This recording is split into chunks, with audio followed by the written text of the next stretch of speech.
कहानी भविष्य की है, जहाँ पर इंसान मार्स पर अपनी कॉलोनी बनाना चाहते हैं और अलग अलग देशों ने वहाँ पर अपने कुछ एस्ट्रोनॉट और उनकी फैमिलीज को भी भेजा था ताकि वो लोग वहाँ पर सारी चीजें सेटअप कर सके। लेकिन मार्स पर अलग अलग देशों के बाउंड्रीज को लेकर काफी विवाद शुरू होने लगा और इसी कारण से लोगों ने इस प्रोजेक्ट को छोड़ दिया। लेकिन जो लोग मंगल ग्रह पर ऑलरेडी गए थे वो वहीं पर अपने अलग अलग पोस्ट बनाकर रहने लगे थे, लेकिन वहाँ के कोई भी लोग एक दूसरे से बात नहीं करते थे। लोग अर्थ की दुश्मनी को मंगल ग्रह पर लेकर आ गए थे, इसीलिए सभी एक दूसरे के दुश्मन बन गए हैं। अब हमें एक आउटपोस्ट को दिखाया जाता है जहाँ पे 3 लोग एक परिवार में रह रहे हैं, छोटी बच्ची रिमी और उसके माता पिता। एक रात को हम देखते हैं रिमी जब अपने डैड के साथ होती है तो उसके डैड आसमान में उसे तारे दिखाकर पूछते हैं कि बताओ भला वो प्लेनेट कौन सा है। तो वो कहती है कि शायद ये जुपिटर होगा, लेकिन उसके पिता कहते हैं नहीं पगली, वो अर्थ है जहाँ से हम आए हैं। अगली सुबह रेमी के मॉम यानी ईसा को दिखाया जाता है जो हर रोज की तरह अपने ग्रीन हाउस में पौधों की देखभाल किया करती है, क्योंकि प्लैनेट्स अब बंजर है और इसी तरह इन्हें अपने खाने पीने का इंतजाम करना पड़ता है। उसी दिन हम रेमी को देखते हैं, उसके पिता पूरा दिन गायब होते हैं, वो घर ही नहीं आते, इसीलिए वो काफी परेशान है। फाइनली दिन ढलने के बाद वो घबराए हुए आते हैं, शायद उन्हें कोई बाहर खतरा दिखाई दिया था और वो चुपके से रेमी के माँ को ये सारी बातें बताने लगते हैं जो रेमी भी सुन लेती है। वो काफी घबरा जाती है, उसे रात भर नींद ही नहीं आती, इसलिए वो अपने माता पिता को जगाती है और उसका दिल खुश करने के लिए रेमी की माँ गिटार बजाते हुए एक प्यार भरा गाना गाती है। इसी तरह इनकी खुशहाल जिंदगी थी। लेकिन अगले ही सुबह रेमी देखती है कि उनके आउटपोस्ट पर किसी ने खून से लिखा हुआ होता है लीव, यानी कि इस जगह से चले जाओ। इसका मतलब ये है कि यहाँ पर कुछ इंसान आ चुके हैं जो इनके पोस्ट को हथियाना चाहते हैं। अब रिमी के डैड ये देखकर अलर्ट हो जाते हैं और बाहर देखने के लिए जाते हैं, लेकिन बाहर उन्हें कोई भी दिखाई नहीं देता।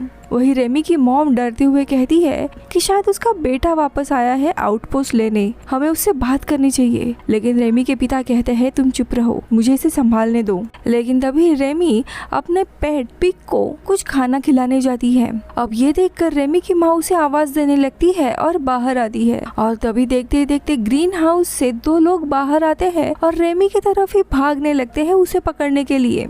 रेमी के डैड उन दोनों को भी गोली मार के खत्म कर देते हैं। अब इनका और एक साथी होता है जो दूर पे छुपा हुआ है, उसके पास गन भी होती है, इसलिए रेमी के डैड उस पर गोली चलाकर उसे जख्मी कर देते हैं। जिसके बाद वो अपनी पत्नी और बेटी को अंदर लेकर आते और कहते हैं कि जब तक मैं ना आऊं दरवाजा मत खोलना, और वो उस तीसरे साथी को मारने के लिए जाते हैं। लेकिन देखते देखते रात हो जाती है, लेकिन रेमी के डैड वापस ही नहीं आते। रेमी और उसकी मॉम बहुत ही ज्यादा डरी हुई थी। अब अगली सुबह हो जाती है, लेकिन सुबह होने के बावजूद रेमी के डैड नहीं आते। तभी आउटपोस्ट में एक शख्स आ जाता है जो इन लोगों को सीधा गन पॉइंट पे पकड़ता है। दरअसल ये वही इंसान था जिसे रेमी के डैड मारने गए थे, लेकिन उसने अब रेमी के डैड को मार दिया है। इस बात से रेमी की मॉम बहुत ही ज्यादा परेशान होती है। अब वो इंसान कहता है कि ये आउटपोस्ट मेरे पेरेंट्स का था, मैं यहीं पे पला पड़ा हूँ। तुमने मेरे पेरेंट्स के साथ जो भी किया होगा मुझे उससे कोई लेना देना नहीं है, लेकिन ये मेरी जगह है और तुम्हें अब यहाँ से जाना होगा। लेकिन कुछ देर सोचने के बाद वो कहता है मैं काफी समय से बाहर रहा हूँ, मैंने बाहर की दुनिया देखी है, बाहर कुछ भी नहीं है। अगर तुम चाहो तो यहाँ पर रह सकती हो, लेकिन तुम्हें यहाँ पे अच्छे से रहना होगा, किसी भी तरह की कोई तकलीफ नहीं देनी है। रेमी की मॉम समझ जाती है कि यहाँ पे अब उनके लिए खतरा है, इसीलिए वो अपने बेटी को लेकर सीधा बाहर चली जाती है और ग्रीन हाउस के यहाँ पे जाकर छुप जाती है। वही हम उस इंसान को देखते हैं जिसका नाम होता है जेरी, जो थोड़े समय के बाद पहाड़ी के चोटी पर आता है और अपने साथियों को दफन कर देता है। तो यहाँ पे रेमी अपने मॉम को बार बार बाहर भागने की बात कर रही होती है, लेकिन उनके पास कोई भी सप्लाई नहीं है, ऑक्सीजन मास्क नहीं है, खाना नहीं है, बाहर जाकर वो 2 दिन भी टिक नहीं पाएंगे। अब ये देखते हुए रेमी की मॉम एक प्लान बनाती है और जब जेरी बाहर होता है तब वो सीधा वापस आउटपोस्ट में चली जाती है भागते हुए, ताकि वो जेरी को मार डाले। और किचन में नाइफ लेकर वो जेरी के आने का इंतजार करने लगती है, लेकिन जेरी ने ये सब कुछ देख लिया होता है, इसीलिए वो पहले ही उसे पकड़कर दबोच लेता है और कहता है कि मैं अगर चाहूँ तो तुम्हें अभी के अभी मार सकता हूँ, लेकिन सोचो तुम्हारे जाने के बाद तुम्हारी छोटी बेटी मेरे साथ रहेगी, क्या तुम्हें ये चलेगा? वो उसे कहता है मैं तुम्हें 2 ऑप्शन देता हूँ, या तो तुम यहाँ से चली जाओ या फिर तुम्हें मुझ पे भरोसा करना होगा, और अगर 30 दिन के बाद भी तुम्हें मुझ पे विश्वास नहीं होता है तो तुम्हें यहाँ से जाना होगा। अब रेमी की मॉम अभी के लिए मान जाती है, जिसके बाद रेमी और उसकी मॉम अपने पिता को दफना देती है और उनके अंतिम रिचुअल्स करती है। देखते देखते कई दिन बीत जाते हैं। जेरी रेमी के मॉम से बात करने की काफी कोशिश करता है, लेकिन वो उससे कोई भी बात नहीं करती। अब एक दिन रेमी की मॉम जेरी का कुछ सामान ढूंढ रही होती है, तभी एक बॉक्स को वो नीचे रख देती है, लेकिन जैसे ही उसे नीचे रखती है वो बॉक्स अचानक से भागने लगता है। दरअसल ये एक छोटा सा रोबोट है। बाहर रेमी उस बॉक्स को देखकर बहुत ही ज्यादा खुश हो जाती है। दरअसल रेमी ने इसके पहले रोबोट्स को कभी भी देखा नहीं था और वो रोबोट भी उससे खेलने लगता है, और इसी तरह वो इस रोबोट को अपना दोस्त बना लेती है और उसका नाम स्टीव रखती है। वही रात को हम रेमी के मॉम को देखते हैं जो बाहर डिनर कर रही होती है अकेले। तभी वहाँ पे जेरी आ जाता है और पूछता है कि क्या मेरे माता पिता कभी मेरे बारे में बात करते थे, लेकिन रेमी की मॉम कुछ भी जवाब नहीं देती।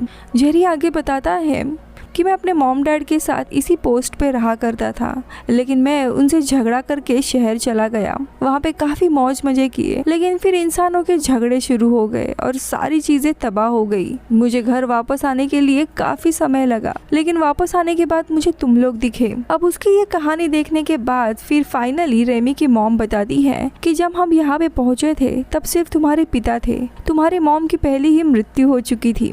तुम्हारे पिता ने ही यहाँ पर हमें रहने के लिए जगह दी, लेकिन जब उन्हें पता चला कि मैं प्रेग्नेंट हूँ तब उन्होंने सीधा हम पर गन तान दी और हमें यहाँ से जाने के लिए कहा।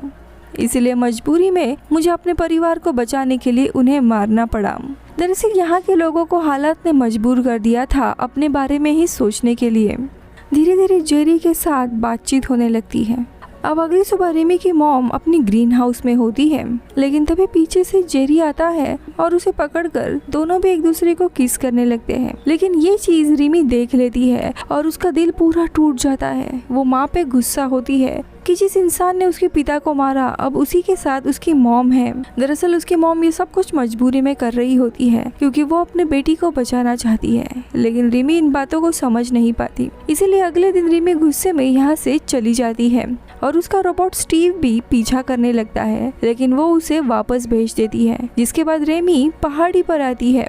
इसके बाद रिमी यहाँ से जाने के लिए पहाड़ी के रास्ते पर आती है, लेकिन तभी उसे वहाँ पर एक अजीब सी फोर्स फील्ड महसूस होती है जिसके बाहर वो जा नहीं सकती। दरअसल इसी फील्ड ने इस पूरे जगह को कवर कर दिया है और इसके अंदर ऐसा वातावरण बनाया है जिस पर इंसान सांस ले सकते हैं, वरना मार्स की एयर बहुत ही ज़्यादा टॉक्सिक होती है जिसमें इंसान बच नहीं सकता। अब रेमी एक दूसरे रास्ते आती है जहाँ पे एक बहुत ही बड़ी टनल है। यहाँ पर अक्सर उसने अपने पिता को जाते हुए देखा था। अब वहाँ से एक बटन दबाती है और वो टनल खुल जाती है और धीरे धीरे रेमी उस टनल से आगे जाने लगती है। टनल में बहुत ही ज़्यादा अंधेरा होता है और जैसे तैसे वो आगे बढ़ती है, लेकिन उसका ऑक्सीजन लेवल खत्म होना शुरू हो जाता है और आगे चलकर वो बेहोश हो जाती है। अब यहाँ पे उसकी माँ और जेरी उसे ढूंढ ही रहे थे। अब यहाँ जेरी उसे ढूंढते हुए वहाँ पहुँच जाता है और उसे वापस लेकर आता है। रेमी को होश आने पर वो बताता है कि वो टनल इस फोर्स फील्ड से बाहर जाने का रास्ता है, लेकिन बाहर जाने का कोई भी फायदा नहीं है। बाहर उसे कुछ भी नहीं मिलेगा, कोई भी इंसान नहीं है, बाहर खाना नहीं है, वो 2 दिन के अंदर ही मर जाएगी। अब रेमी अपने कमरे में आकर खुद को लॉक कर देती है। अपने माँ से वो अभी भी गुस्सा है, लेकिन रेमी की मॉम उसे समझाती है कि मैं तुम्हारे डैड से बहुत प्यार करती थी, आज भी करती हूँ, लेकिन हमारे पास और कोई भी रास्ता नहीं है। अब ऐसा करते करते धीरे धीरे 30 दिन बीत जाते हैं। जेरी इन्हें कोई भी तकलीफ नहीं पहुँचाता। अब एक दिन रेमी की मॉम देखती है कि जेरी उनका गिटार बजा रहा होता है और वो रेमी के मॉम को भी उन्हें ज्वाइन करने के लिए कहता है।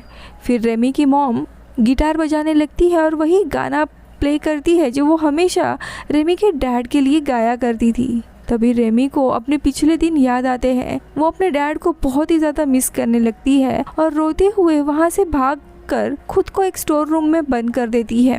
तभी बाहर रेमी की मॉम आ जाती है और उसे समझाने लगती है, लेकिन रेमी अपनी मॉम से कहती है कि मैं आपसे बहुत ही ज़्यादा गुस्सा हूँ, आपसे नफरत करती हूँ क्योंकि आप मेरे डैड को भुला चुके हो। लेकिन उसकी मॉम यकीन दिलाने की कोशिश करती कि ऐसा कुछ भी नहीं है। अब अपनी बेटी की ये हालत देखकर रेमी की मॉम डिसाइड करती है कि वो अब जेरी का खात्मा कर देगी ताकि उनके लिए एक सिक्योर घर बच सके।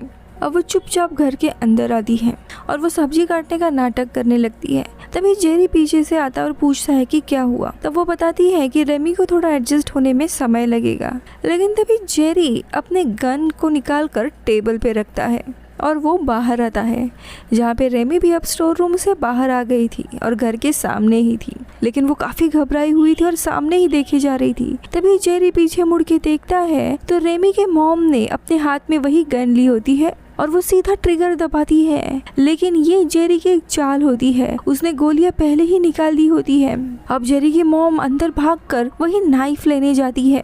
जेरी भी उसके पीछे पीछे जाता है, लेकिन इस हट्टे कट्टे जेरी के सामने वो टिक नहीं पाती और जेरी उसे पकड़कर मार देता है। रेमी बाहर से ये सब कुछ सुन रही होती है और जब जेरी बाहर आता है तब वो समझ जाती है कि वो अब अकेली है, इसीलिए वो यहाँ से भागने लगती है। लेकिन जेरी उसे पकड़ लेता है और यकीन दिलाता है कि वो उसे कोई भी नुकसान नहीं पहुंचाएगा। अब इसी तरह 10 साल बीत चुके होते हैं। हम देखते हैं रेमी बड़ी हो चुकी है, लेकिन वो जेरी से अभी भी नफरत करती है। आज भी वो उससे बात नहीं करती। अब जेरी एक दिन उसके मॉम का स्केच बनाकर रेमी को गिफ्ट करता है और अपने मॉम का स्केच को देखकर वो बहुत ही ज्यादा इमोशनल हो जाती है। उसकी आंखों में आंसू आ जाते हैं। जेरी उसे सहारा देने के लिए जाता है, लेकिन रेमी वहाँ से गुस्से से चली जाती है क्योंकि वो जेरी से बहुत ज्यादा नफरत करती है। रेमी अपने कमरे में आती है। हम देखते हैं उसके पास एक ऑक्सीजन मास्क होता है जो उसने जेरी से छुपा के रखा था, क्योंकि जेरी ने उनके सारे मास्क जला दिए होते हैं और अगर जेरी को पता चला कि ये भी यहाँ से जाने वाली है तो वो उसे जानबूझ के यहाँ पे कैद रखेगा। अब रात को डिनर के टाइम जेरी उससे कहता है कि मैं तुमसे शादी करना चाहता हूँ क्योंकि मुझे एक फैमिली चाहिए, पर रेमी इसके लिए साफ साफ मना कर देती है। अब इन दोनों के बीच में बहुत ही ज्यादा आर्ग्यूमेंट होता है जिसमें वो कहता है कि तुम्हें जल्दी ही मुझे अपना फैसला बताना होगा कि तुम क्या करना चाहती हो। अब उसी रात रेमी फैसला करती है कि वो 1-2 दिन में ही यहाँ से भाग जाएगी क्योंकि जेरी उसे आसानी से जाने नहीं देगा। जिसके बाद वो अपने कमरे में चली जाती है, लेकिन वहाँ पे जेरी पहले से ही आया होता है और उसके हाथ में उसी का ऑक्सीजन मास्क होता है। वो समझ जाता है कि रेमी यहाँ से भागना चाहती है और अब वो ऑक्सीजन मास्क को जलाने के लिए बाहर जाता है। रेमी उसे रोकने के लिए पीछे पीछे आती है, लेकिन वो रेमी को धक्का दे देता है और वो बेचारी गिरकर बेहोश हो जाती है। अब थोड़े समय के बाद जब रेमी को होश आता है तब वो देखती है कि वो अपने बेड पे है और रेमी अब उसके ऊपर जबरदस्ती करने लगता है। ये देखकर वो जोर जोर से चिल्लाने लगती है, मदद के लिए पुकारती है, लेकिन हंसते हुए जेरी कहता है यहाँ पे और कोई भी नहीं है तुम्हें बचाने के लिए। लेकिन तभी यहाँ पे स्टीव रोबोट आ जाता है और अपने ड्रिलिंग मशीन से सीधा जेरी के ऊपर हमला कर देता है, जिससे जेरी जख्मी हो जाता है और रिमी को मौका मिल जाता है और वो अपने हाथ खोल देती है, जिसके बाद वो गन उठाकर जेरी को मार देती है और इसी तरह जेरी की जिंदगी भी खत्म हो जाती है। रेमी चाहे तो यहाँ पे रह सकती थी, लेकिन उसे बचपन से ही बाहर की दुनिया देखनी थी। अगली सुबह ही वो अपना सामान पैक कर देती है और वहाँ से वो अपने मॉम डैड की कब्र पर आती है और उन्हें एक गुड बाय करती है। इसके बाद वो स्टीव को भी गुड बाय करती है और कहती है कि अपनी और इस आउटपोस्ट की रक्षा करना। और फाइनली वो ऑक्सीजन मास्क पहनकर उसी टनल के अंदर जाती है जहाँ पे वो सालों पहले गई थी और धीरे धीरे टनल को क्रॉस करके वो दूसरी तरफ पहुंच जाती है, जहाँ पर हम देखते हैं दूर दूर तक सिर्फ पहाड़ होते हैं। ये बंजर जमीन होती है, पर अब उसे अपना सफर तय करना था और इसी के साथ ये कहानी खत्म होती है। उम्मीद करती हूँ कि आपको ये कहानी पसंद आई होगी। मिलती हूँ अगले वीडियो में, तब तक के लिए बाय बाय।